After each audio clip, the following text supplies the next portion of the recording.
previous video, so you can go back and look at that. And I'm going to finish by doing these last two parts down here. So I would advise you to try these questions first and then follow my walkthrough, which is what you should be doing anyway with Leaving Cert, like practicing exam questions and then checking the mark scheme, even though I am aware that the Leaving Cert mark scheme often doesn't have a clear method, which is why I'm trying to talk through the method as I do these. So the question says, a sample of iodine 131 contains 2 by 10 to the 15 atoms. Calculate the rate of decay of the sample. So the rate of decay is what we call the activity.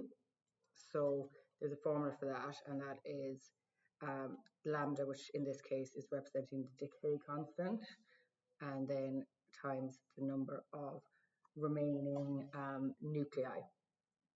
So in this case, we calculated the decay constant earlier on, and the decay constant was 1.0028. I think I just wrote it as 1 earlier on, but you want to put all the information in by 10 to the minus 6, that's per second. So that's like the probability that this radioactive isotope will decay, and then the number of remaining nuclei was 2 by 10 to the 15. I like to write down everything like this, so it's very clear what I'm filling in where. This would be good to do before you figure out your formula as well, if you're not certain on the formula that you're going to use. And then you just fill that in,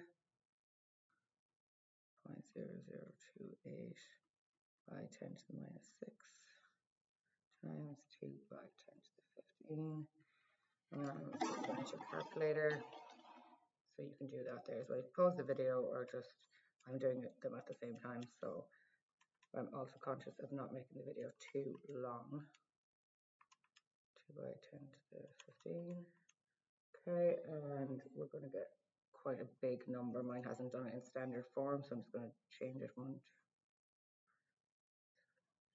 Okay, so it is 2.006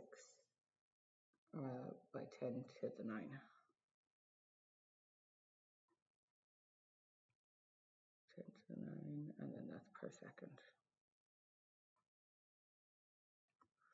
Okay. So what you'll notice is, like, as the number of nuclei decay, the activity also decreases, like the number of remaining nuclei, and you see that with your like exponential decay graph. Okay, the next one now is how long would it take for 1.75 by 10 to the 15 nuclei to decay? So what you need to think about here is like what, how much over the original amount has decayed. So sorry, that's probably a bad way of saying it. So what we're going to do there is 1.75 by 10 to the 15. So that's how much is decayed. So we need it as like a fraction of the original amount, which is over 2 by 10 to the 15. And if you just pop that into your calculator as a fraction, it should simplify the fraction nice and easily for you. They should make it fairly straightforward for Leaving Cert, which usually. Okay, so that's 7/8. Okay, so 7/8 of the sample has decayed. So when we talk about half-life, we need to think about what is remaining. Okay, so what is remaining is 1/8. Okay, so then you can think about that. How many half-lives does it get to 1/8? So you can think a half, a quarter. So you start, let's say, 1 to a half, to a half, to a quarter, to an eighth, and then each of these is a half-life. So that's 3 half-lives. Or you can think like 1/8 is 1 over 2 to the power of 3, and that number here will give you the number of half-lives as well. And then now we got, we know it's 3 half-lives, so we need to figure out how long that is going to take. So we need to go up and see that we see each half-life is 8 days.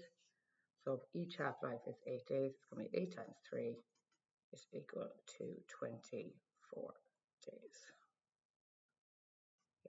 24 days, okay, perfect. And days is fine for radioactive decay. They haven't specified they want it in seconds or anything. Seconds wouldn't make sense anyway. When you talk about this, you want to talk about days. Okay. Any questions, let me know.